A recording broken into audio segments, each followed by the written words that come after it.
In this segment, I'm going to deal with the basics of electricity. I think it's easiest to think of electricity in analogy to a river or a creek.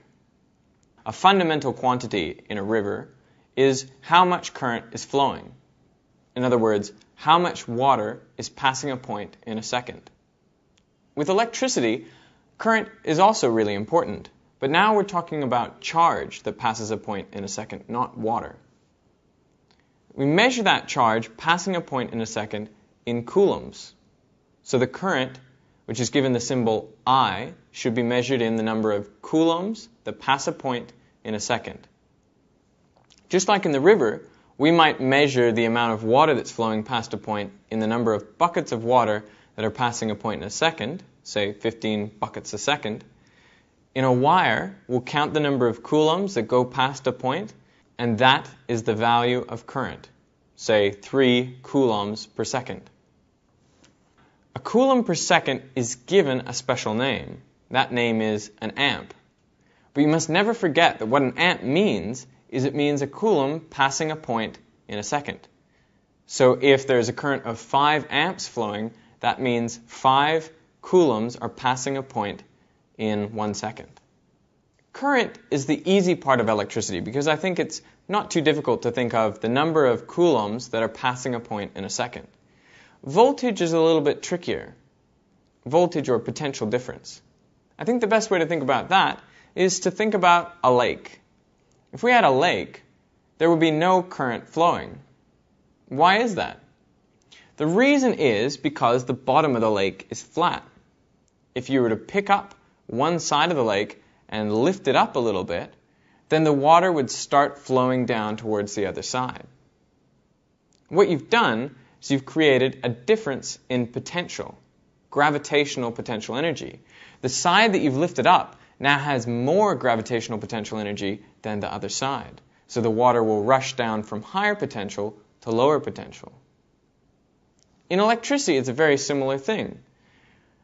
The way we make current flow is we produce a potential difference in the wire. Not a gravitational potential difference, though, this time, an electrical potential difference.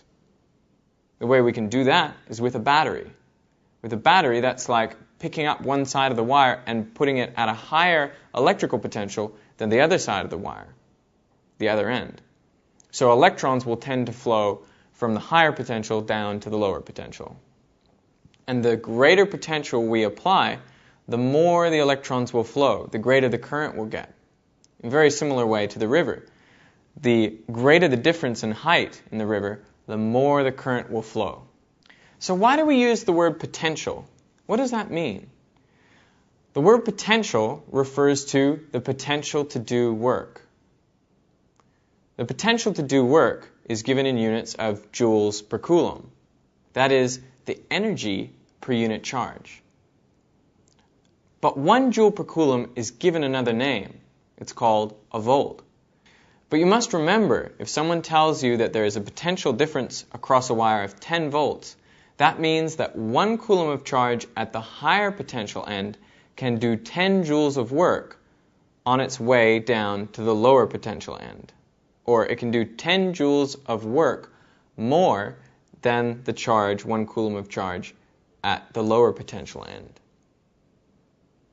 So let's think about this as an example with a 1.5 volt AA battery, a standard battery. What does that mean, that it's a 1.5 volt battery? Well, it means that if 1 coulomb of charge came out of one side, it could do 1.5 joules of work before re-entering the other side of the battery.